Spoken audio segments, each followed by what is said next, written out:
ग है हृदय पर सांप लौटना। इसका अर्थ हो जाएगा ईर्ष्या होना, मतलब जलना, किसी दूसरे से जलने की भावना। घ है मुंह मोड़ लेना। बच्चों इसका अर्थ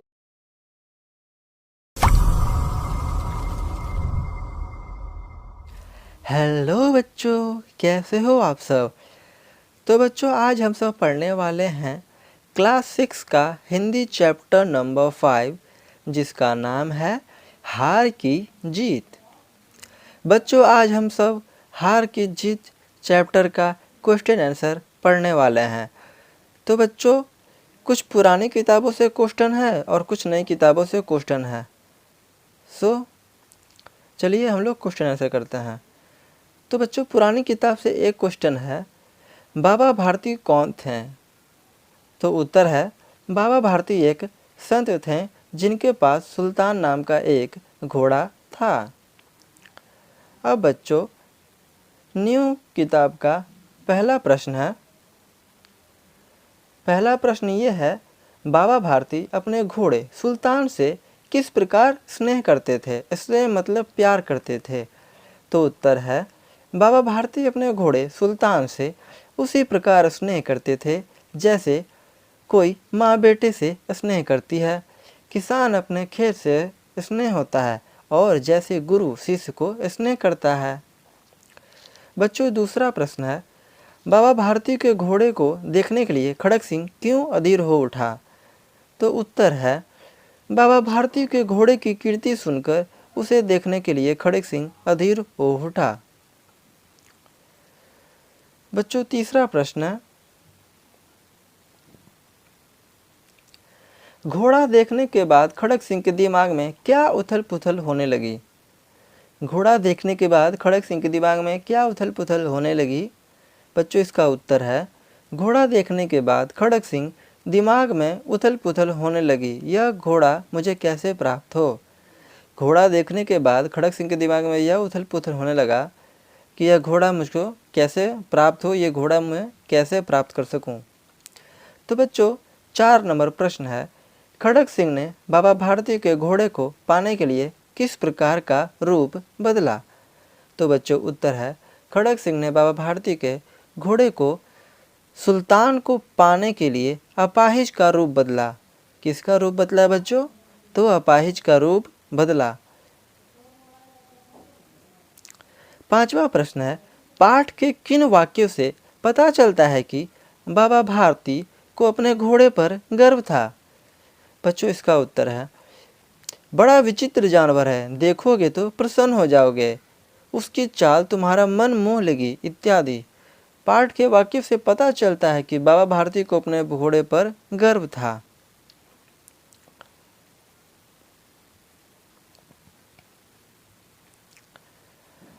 अब बच्चों 6ठा नंबर प्रश्न है, सही वाक्यों के सामने सही का मतलब टिक लगाना है और गलत के सामने गलत का निशान लगाना है।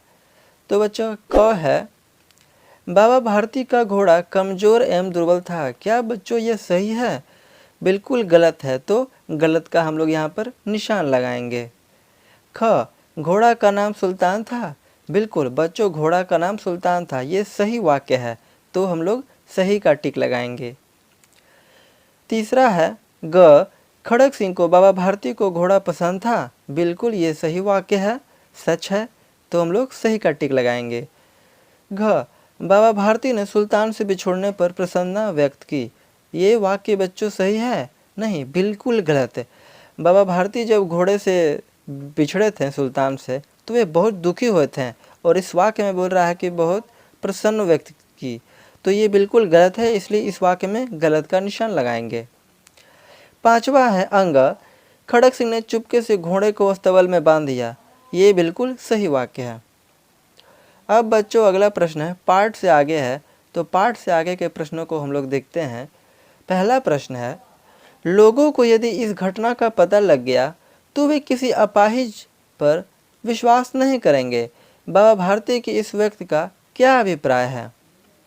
बच्चों मैं फिर से क्वेश्चन को बोलता हूँ, लोगों को यदि इस घटना का पता लग गया तो वे किसी अपाहिज पर विश्वास न करेंगे। बाबा भारती के इस वक्तव्य का अभिप्राय क्या है, मतलब जो बाबा भारती हैं ये क्यों कहें। तो बच्चों उत्तर है, बाबा भारती के इस वक्तव्य का यह अभिप्राय है कि लोग किसी अपाहिज को मदद करने से दूर भागेंगे। मतलब ये पता चल जाएगा तो कोई भी किसी को मदद नहीं करेगा, चाहे वो अपाहिज ही क्यों ना हो, कोई किसी की मदद नहीं करेगा। इसलिए उसको बोलें कि ये घटना मत बताना। अब बच्चों दूसरा प्रश्न है, खड़क सिंह ने चुपके से रात में सुल्तान को वापस अस्तबल में बांध दिया, ऐसा उसने क्यों किया। बच्चों इसका उत्तर है, खड़क सिंह ऐसा इसलिए किया क्योंकि बाबा भारती के वाक्य सुनकर उसका हृदय परिवर्तन हो गया। वस्तुतः लोगों को मालूम हो जाने पर भी कोई व्यक्ति लाचार, गरीब और अपाहिज पर विश्वास नहीं करता। अतः उसने बाबा के घोड़े को लौटाने के लिए चुपके से घोड़े को अस्तबल में बांध दिया।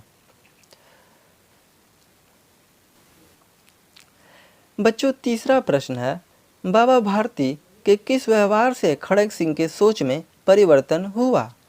बच्चों इसका उत्तर है, बाबा भारती ने घोड़े के विषय में बात नहीं कर खड़क सिंह से कहा, मैं प्रार्थना करता हूँ कि यह घटना किसी से मत कहना। यदि लोगों को इस घटना के बारे में मालूम हो जाएगा तो गरीब लाचार पर विश्वास करना छोड़ देंगे। यह कहकर सुल्तान को बिना देख वापस चल दिए। बाबा के इस व्यवहार से खड़क सिंह के सोच में परिवर्तन हुआ। 4 नंबर प्रश्न है, आपकी प्रिय वस्तु कोई छीनने का प्रयास करे तो आप क्या करेंगे। बच्चों इसका उत्तर है, हमारी प्रिय वस्तु यदि कोई छीनने का प्रयास करेगा तो मैं उसका विरोध करूंगा। बिल्कुल विरोध करना ही चाहिए। तो बच्चों 5वां प्रश्न है, अगर आपको बाबा भारती से घोड़ा लेना हो तो आप क्या करते। इसका उत्तर है, अगर हमको बाबा भारती से घोड़ा लेना होता तो हम उनसे आग्रह करते और उचित मूल्य देने की कोशिश करते। किसको, बाबा भारती को।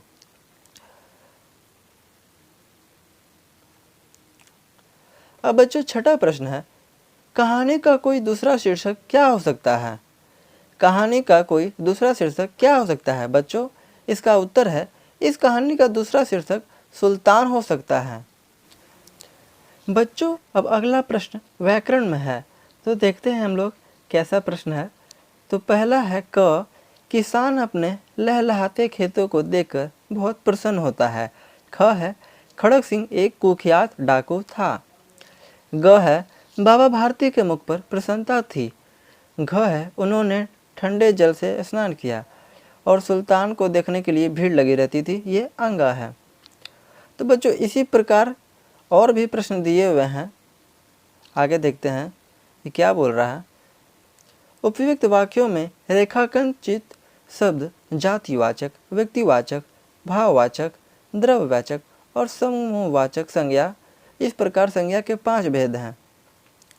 तो क्या बोल रहा है, निम्नलिखित वाक्यों में मोटे शब्द को सामने के कोष्ठक में संज्ञा के भेद के रूप में लिखिए। तो बच्चों ये प्रश्न है। तो पहला है, वह ईमानदारी पूर्वक काम करता है। तो बच्चों ये ईमानदारी पूर्वक हो गया। ईमानदारी में क्या है, एक भाव हो गया, तो ये भाववाचक संज्ञा कहलाएगा। अगला प्रश्न है, सुल्तान बड़ा सुंदर और बलवान था। तो बच्चों सुल्तान बड़ा और सुंदर का में व्यक्तित्व का बोध हो रहा है, इसलिए व्यक्तिवाचक संज्ञा होगा इसमें। ग है तीसरा, मतलब कार्तिक पूर्णिमा के दिन सोनपुर मेला लगता है। तो बच्चे मेला जो लगता है तो मेला में समूह में लोग जाते हैं, तो इसलिए ये समूहवाचक संज्ञा हो जाएगा। अगला है, दूध स्वास्थ्य के लिए लाभदायक है। तो दूध बच्चों द्रव्य है, तो इसमें द्रव्यवाचक संज्ञा होगा। अगला प्रश्न है, बस घाटी से होकर गुजरती है। तो बस क्या है, एक तरह का जाति टाइप है कि बस सड़कों पर चलने वाला वाहन का एक अलग समूह होता है, तो बस हो गया। तो बस जातिवाचक संज्ञा में कहलाएगा। बच्चों दूसरा प्रश्न है, निम्नलिखित शब्दों से वाक्य बनाइए। तो क है पश्चात, इसका वाक्य होगा बच्चों, श्याम के पश्चात राम यहाँ भी आया। तो पश्चात का अर्थ होता है के बाद, तो श्याम के बाद राम भी यहाँ आया। ख है महात्मा, बच्चों इसका वाक्य होगा, महात्मा लोग दयालु होते हैं। ग है निश्चय, निश्चय का वाक्य होगा बच्चों, निश्चय करके काम करना चाहिए। घ है प्रशंसा, अपनी प्रशंसा सुन सब प्रसन्न होते हैं, मतलब अपना तारीफ सुनकर सब कोई खुश होते हैं। अंगा है बच्चों अपाहिज, अपाहिज लोग दया के पात्र होते हैं। बच्चों इसका वाक्य क्या होगा, अपाहिज लोग दया के पात्र होते हैं। अब अगला प्रश्न है, इस पाठ में घोड़े की विशेषता से संबंधित जो शब्द हैं उन्हें चुनकर लिखिए। तो घोड़े की विशेषता से बच्चे जो हैं वो है सुल्तान, घोड़ा का नाम सुल्तान था और घोड़ा सुंदर और बलवान था, ये शब्द है।